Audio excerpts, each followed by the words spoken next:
Jadi makanya itu dengan cara begitu mungkin insya Allah stunting tidak ada lagi di Kabupaten Jeneponto. Kekurangan gizi juga tidak ada karena di dalam PAUD HI ini ya sudah terlayani semua secara menyeluruh.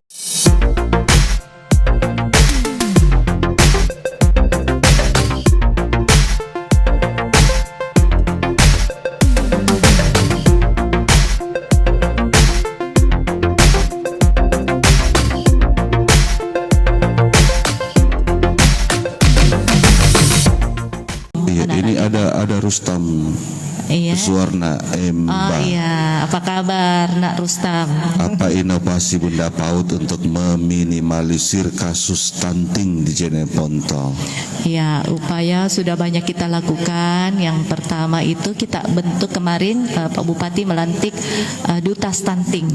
Jadi duta stunting saya juga sebagai duta stunting di Kabupaten Jeneponto, dan kemudian saya melanjutkan lagi melantik atau mengukuhkan duta-duta stunting di tingkat kecamatan dan desa kelurahan. Jadi rata-rata ibu camat, ibu desa, ibu lurah ini menjadi duta stunting. Duta-duta inilah yang melakukan atau yang jalan ke bawah untuk menyisir bagaimana pencegahan dan bagaimana meminimalisir stunting di Kabupaten Jeneponto. Baik, yang siapa tadi Suwarna ya sudah dijelaskan tadi oleh Ibu Bunda PAUD terkait pertanyaannya inovasi terkait inovasi Bunda PAUD untuk meminimalisir kasus stunting. Kalau dipikir-pikir memang ya karena PAUD ini sangat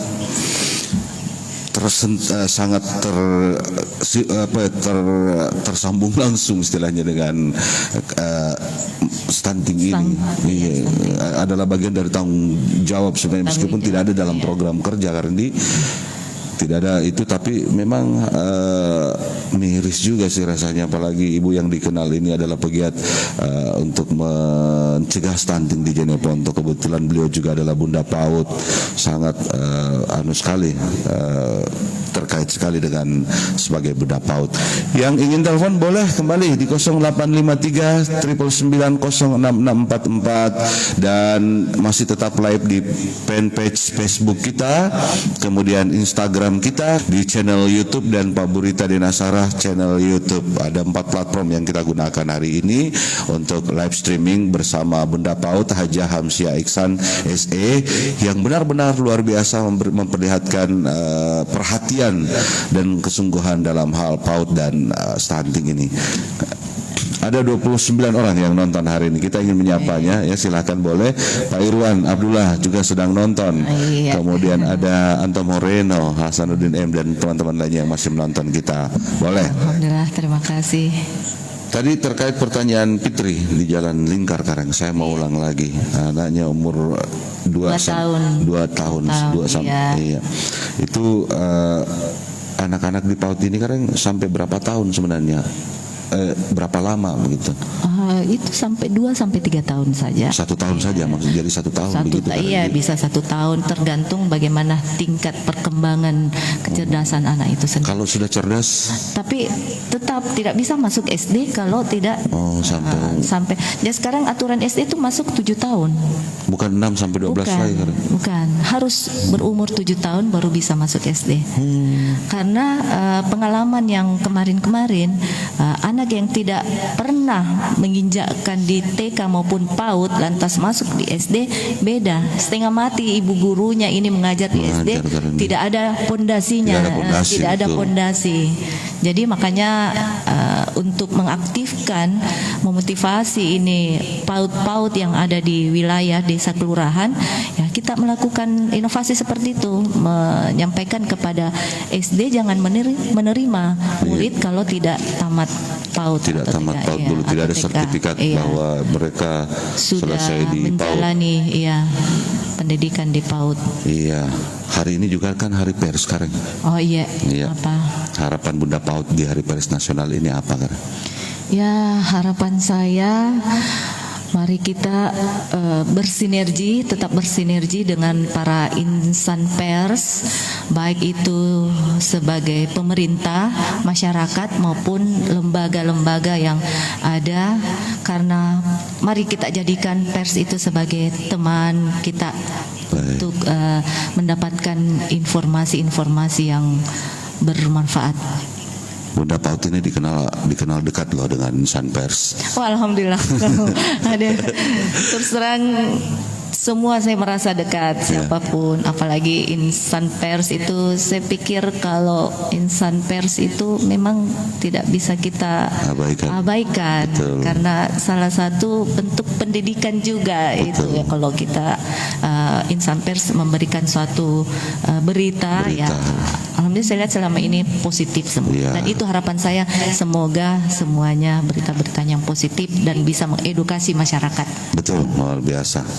Semoga harapan Bunda Paut ini di Hari Pers, mudah-mudahan pers ini dapat memberikan edukasi kepada masyarakat umumnya bahwa pers itu dekat di hati dan selalu mengedepankan sisi edukasi. Luar biasa. Salut. Halo untuk Adi Bastian. Halo Adi Bastiar. Tadu karen Jene Ponto maju terus, masyarakat Ewoko majukan Jene Ponto lebih baik lagi. Iya, lebih baik lagi dan lebih gembira lagi. Lebih gembira lagi. Amin. Ada Tommy Pong Radio Gembira. Nah, Adi Bastiar, terima kasih Dek. Terima kasih. Kemudian yang lain yang boleh masih kita tunggu telepon tak ya di 0853 9906644. Satu lagu lagi Karen. Boleh. Baik. Satu lagu untuk Anda semua yang masih terus setia mendengarkan 98,1 FM.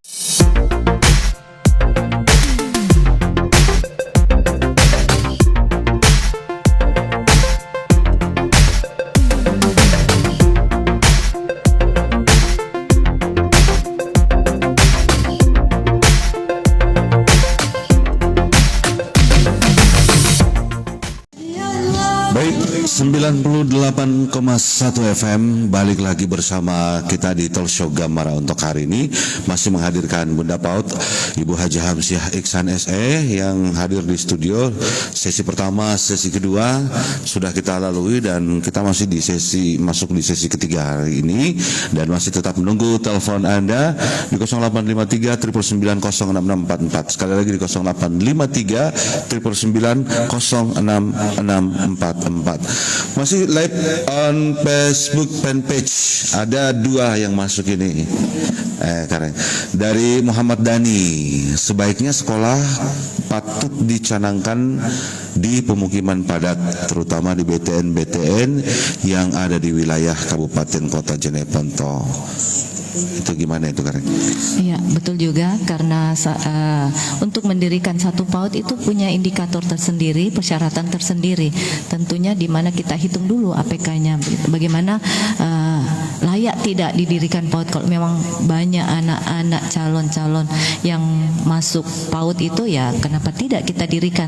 Tapi tentunya ini kita koordinasi dulu dengan Dinas Pendidikan di Kabupaten Jeneponto, dengan pemerintah setempat, apakah itu lurah atau desa. Jadi ada indikator juga kan? Iya, tidak serta-merta kita, misalnya kita punya uang mau mendirikan PAUD harus gini dengan PAUD, tidak. Jadi serta-merta bahwa di daerah itu banyak padat penduduknya. Mungkin saja penduduknya padat tapi anaknya kurang. Anaknya kurang, betul. Iya, anak jadi untuk yang dihitung ini anaknya, jumlah siswa yang mau masuk sekolah. Indikatornya begitu. Indikatornya ya, betul. Jadi mungkin saja di BTN itu padat tapi mama-mama yang banyak sama ya. Bapak-bapak, tidak ada anak-anak. Tidak ada anak-anaknya. Ada juga tapi belum memenuhi syarat untuk didirikan PAUD. Baik, Muhammad Dhani, Pak Muhammad Dhani mungkin sudah terpuaskan dengan jawaban dari tanggapan dari Bunda Paut kita. Ini ada lagi, wih banyak yang masuk ini. Alhamdulillah. PAUD Belai Kasih. Suara Bunda PAUDku begitu merdu dan teduh. Bumi kan terus PAUD holistik integratif di Bumi Perhatian. Ini kalau PAUD Belai Kasih ini termasuk PAUD yang berprestasi di Kabupaten Jeneponto. Bahkan tingkat nasional. Luar biasa. Di mana ini Kareng? Di Belokalong. Belokalong. Jadi PAUD Belai Kasih ini termasuk PAUD yang sudah HI, holistik integratif, yang sudah terintegrasi dengan kegiatan-kegiatan lainnya. Mewujudkan zero stunting di Kabupaten Jeneponto. Luar biasa ini PAUD Belai Kasih. Alhamdulillah. Berapa orang di sini Kareng? Apanya? Di Belai Kasih. Belai Kasih ada ratusan juga anak, karena terbagi berapa kelompok, 3 kelompok, ada berapa kelas, jadi masing-masing dalam satu kelas ada yang 30, ada yang 40. Bahkan kalau tidak kita batasi, maksudnya para tenaga pendidik atau pemegang yayasan situ tidak membatasi, mungkin banyak karena termasuk PAUD Belai Kasih juga ya berkualitas. Berkualitas sekarang. Dan mungkin yang keluar dari PAUD Belai Kasih itu menjadi kebanggaan di tempat sekolah yang baru. Mudah-mudahan. Amin. Ada lagi nih Kareng, Andi Muhammad Akbar. Iya.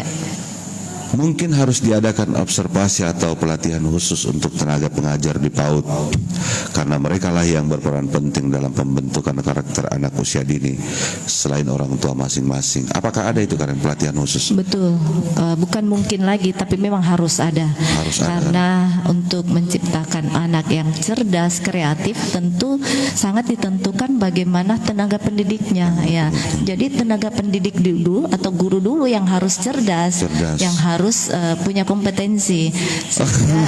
Di situ kita lihat bagaimana anak-anak mau cerdas, gurunya sendiri yang. Tapi ada tuh biasa keren kalau disuruh.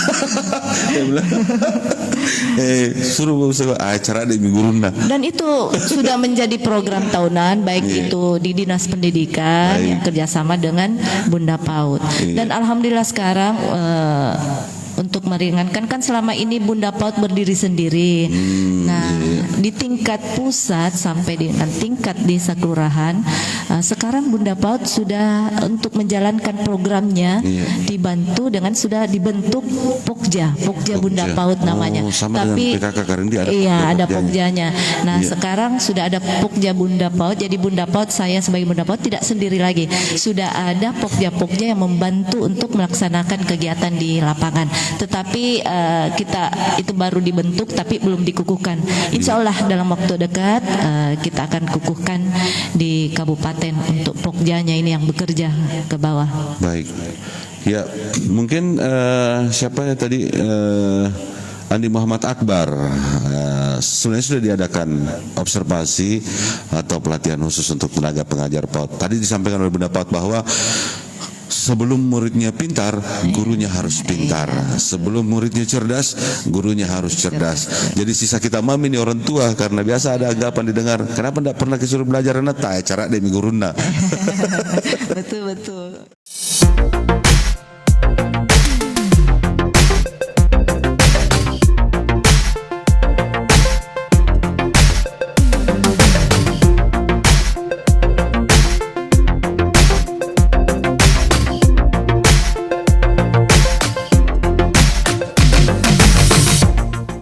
Masih tanggapan yang jadul itu. Jadi, kita harus hilangkan.